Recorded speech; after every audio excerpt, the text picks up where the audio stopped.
इनके पहुँचुन आमर बेहरा पाली और आमर चार भाटी आज्ञा मत सागे सागे हॉस्पिटल नहीं दिले एक्चुअल मुझे पढ़वार बेल भगवान को आशीर्वाद गुटे एमता जे से माने डायरेक्ट फोन करवार बेल मुझसे दुई महात्मा के आमर धारा जगत रे आमर सामना रे उठाबार के टिके चाहू जाए मत हॉस्पिटल के नहीं थबार लगी और आमर धारा रे बहुत सब आमर सत्य दादा के राजेश दादा के मैं डायरेक्ट डाकू जाए और आमर गुरुजी आमर धारा जो संस्था है प्रदीप आज्ञा से आज्ञा भी ठार है जगह रे इतनी समय हाथ के देते बोले आमर कृपावन्य हम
बाबरे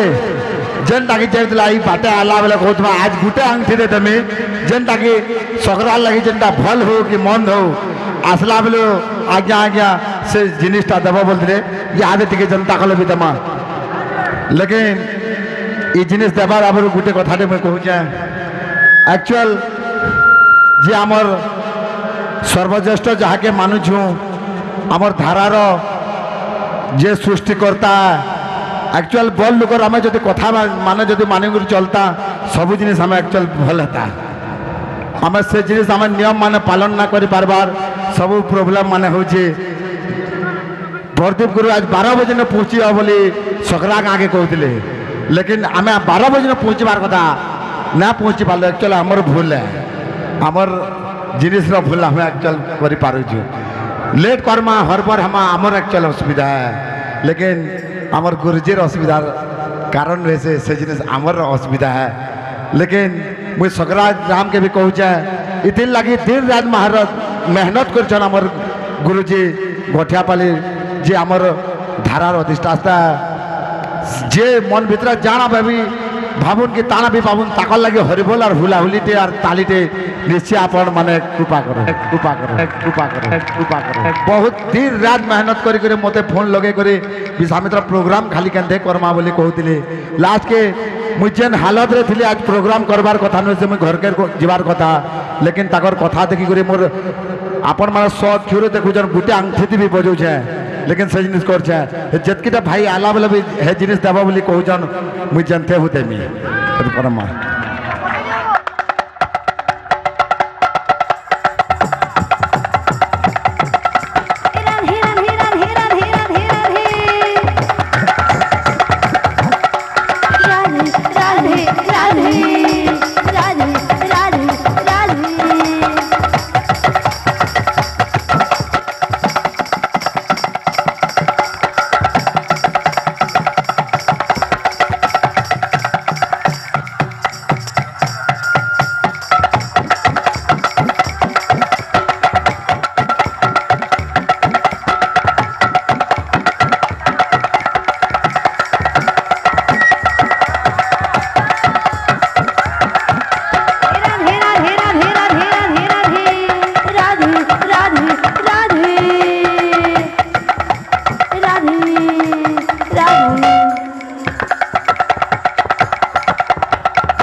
पान गुटे आज इटी गुटे आड़ी लो जाते जमा गीता हेरसार दिबा कि आड़ी लो जाते बजबा लेकिन इनके पोचुन अमर बहरा पाली और अमर चार भाटी आगे मते संगे संग हॉस्पिटल नहीं दिले एक्चुअल मुई पढ़बार बेल भगवान कर आशीर्वाद गुटे एमता जे से माने डायरेक्ट फोन करबार बेल मु से दो महात्मा के अमर धारा जगत रे अमर सामना रे उठाबार के टिके चाहू जाए मते हॉस्पिटल के नहीं दिबार लगी और अमर धारा रे बहुत सब जो अमर सत्य दादा के और राजेश दादा के मैं डायरेक्ट डाकू जाए और अमर गुरुजी अमर धारा जो संस्था है प्रदीप आज्ञा से आज्ञा भी ठार है करे ये जगह रे एतकी समय हरे हाथ के देते थे बोले आमार कृपामन्य हम दादा माने टिके आके आछ आ टिके टिके खाली राधे राधे कर आर मोर गुरुजी के दर्शन करन टिके सेटा मु चाहू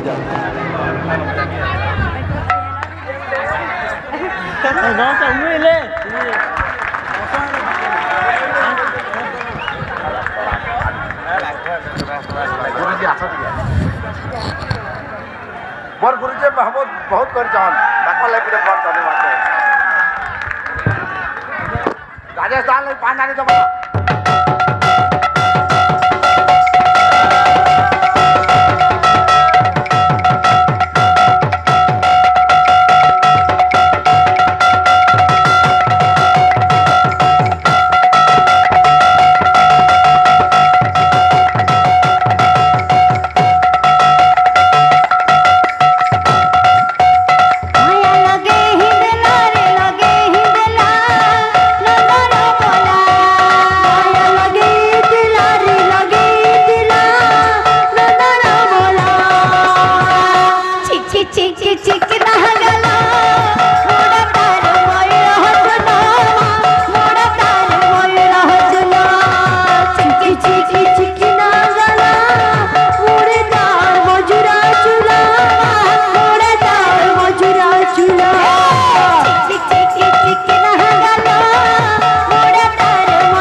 हो